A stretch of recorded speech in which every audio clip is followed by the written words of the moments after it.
I want to end this beginner's course by giving you 3 thoughts. The first one is about practicing. Now, we're all wired differently. We all bring different talents to wood carving. But because wood carving has a high degree of skill, it means that whatever you come to carving with, you can improve it by practicing. And practicing will increase your muscles, will get your hand-eye coordination, will get you familiar with the tools. So practicing is really important to do. And the way to practice is not to carve a lot and then have a big gap in between, but to practice in the way the brain likes to work, which is basically lots of small bites repeated regularly. So you want to set yourself up somewhere that you can carve regularly and carve in a sort of incremental way. And that's the best way to do it, and you'll be amazed how regular practice will help your carving. The second thing I want to tell you is about preparation. Now, all around this site you can see me carving lots of different things, from lettering to carving in the round. And the one thing that's common with all of them is that before I even put the chisel to the wood, I've done some preparation.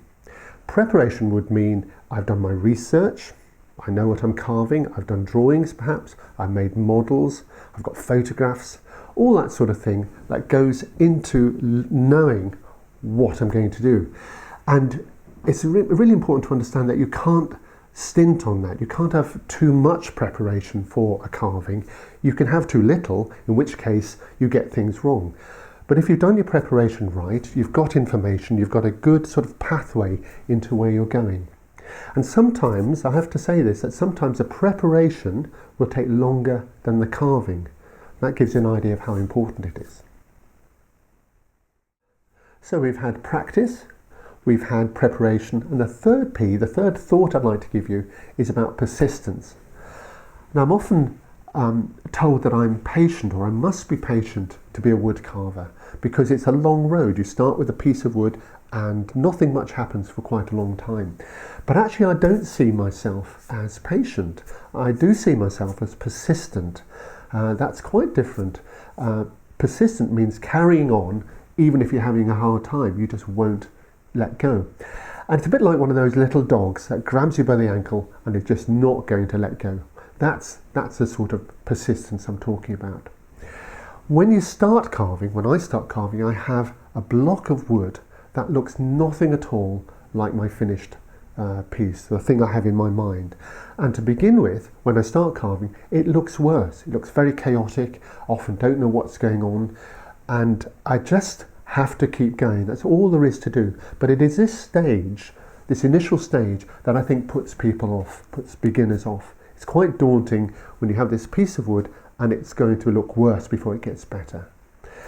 So the thing to remember is that in any carving, and this really applies to three-dimensional work, probably more than relief carving, but in any carving, what you'll find is everything will look chaotic, will look worse, and at some point it will start looking better. There's a point of recognition, that's what I call it.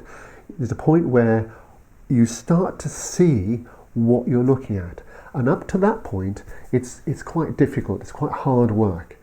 After that point things get a lot easier. It's a bit like climbing a hill, and then you get to the top, oh, this is much easier to do. So when things start getting tough, when things look a bit daunting, when it's becoming difficult, you think, what on earth's going on? You have to remember that you need persistence. So you have to dig deep and find that little dog.